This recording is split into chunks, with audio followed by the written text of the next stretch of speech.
রাইস্টার ও জ্ঞান ভাই ভূত তাড়ানোর জন্য একটি গ্রামে আসে। দুজনে একসাথে গ্রামের চেয়ারম্যানের কাছে এসে দাঁড়ায়। চেয়ারম্যান দুজনকে বলে, অনেক ভালো হয়েছে তোমরা আমাদের গ্রামে আসছো। রাইস্টার তখন বললো, আরে এইগুলা বাদ দাও, আগে এইটা বলো যে গ্রামে কি হয়েছে। মেম্বার তখন বললো, গ্রামে প্রতি রাতে একটি গান বাজে, আর এই গানটা আসে 10 বছর পুরনো এই বন্ধ ঘর থেকে। প্রতিদিন রাত্র 8টার পর থেকে এই ঘরের ভিতরে কে জানি গান গায়, আর এই অদ্ভুত গানটি গ্রামের প্রতিটা কোণে কোণে ছড়িয়ে পড়তো। কিন্তু অবাক করা বিষয় হচ্ছে, যাদের কানে এই গানটা যেত তাদের মধ্যে থেকে 5 জন মারা যেত। প্রতিদিন এমন করেই আমাদের গ্রামে চলতেছিল, কি কারণে গ্রামের মানুষেরা গ্রাম ছেড়ে সবাই চলে গেছে। এখন তোমরাই শুধু কিছু করতে পারো, আমি তাড়াতাড়ি করে এখান থেকে যাই, আমি এখানে থাকতে পারবো না। এই কথা শুনে রাইস্টার ও জ্ঞান ভাই দুজনে অনেকটা ভয় পেয়ে যায়, কিন্তু তারা কোনো কথা চিন্তা না করে তারা দুইজনে সেই ঘরের ভিতরে প্রবেশ করে এবং আস্তে আস্তে করে ঘরের ছাদে উঠে যায়। কিছু সময়ের মধ্যে সন্ধ্যা নেমে আসে। জ্ঞান ভাই তার কানে একটি হেডফোন লাগিয়ে নেয়, রাইস্টারও তার কানের ভিতরে তুলে দিয়ে রাখে, জানে তাদের কানে গানটা না পৌঁছয়। রাত 8টা বেজে গেছে, আর একই অদ্ভুত গান আবারও প্লে হইতেছিল। সেই ডাইনিটি রাইস্টার এবং জ্ঞান ভাই সামনে এসে দাঁড়ায় এবং জোরে জোরে সেই গান গাইতেছিল, কিন্তু রাইস্টার আর জ্ঞান ভাই দূরে কিছু হইতেছিল না।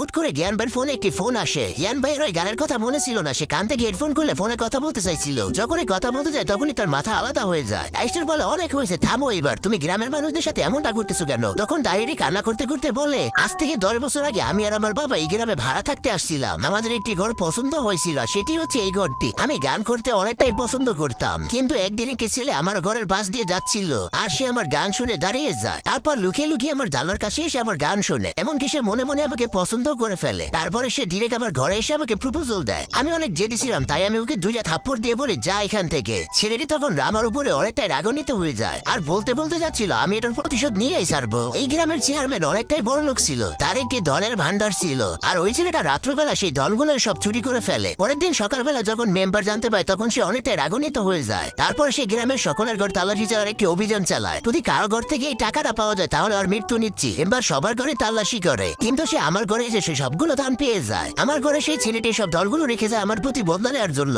তার আগে বন্ধুরা, অনেক কষ্ট করে ভিডিও বানায়, তোমরা ভিডিওতে একটা লাইক দিয়ে চ্যানেলটাকে সাবস্ক্রাইব করে দাও। লাইক সাবস্ক্রাইব করলে তো তোমাদের হাতে ব্যথা হবে না, উল্টা আমার ভিডিও বানানোর আগ্রহটা আরো দ্বিগুণ বেড়ে যাবে। তারপরে এই গ্রামের মেম্বার আমাকে আর আমার বাবাকে একটি গাছের সাথে ঝুলিয়ে আগুনে জ্বালিয়ে দেয়। আমরা অনেক কষ্ট পেতে পেতে তারপরে মারা যায়। এই জন্য আমি ওই দিন থেকে প্রতিজ্ঞা করি, আমি এই গ্রামের মানুষদেরকে শান্তিতে বাঁচতেই দিব না। রাইস্টার বললো, আচ্ছা ঠিক আছে, আমি তোমার প্রতিশোধের ফল দিয়ে দিতেছি। রাইস্টার ওই ছেলেটিকে ধরে আনে যে ওর উপরে বদলা নিতে চাইছিল। তারপরে সোজা ওই ছেলেটিকে একটি গাছের সাথে ঝুলিয়ে ওইখানেই মেরে ফেলে, আর আত্মাটিও মুক্তি পেয়ে যায়। বন্ধুরা, তোমাদের জন্য তো আমি সবসময় কষ্ট করি, আজকে তোমরা একটু এই ভাইয়ের জন্য নিচের এই ভিডিওটা 1 মিনিট দেখে আসো।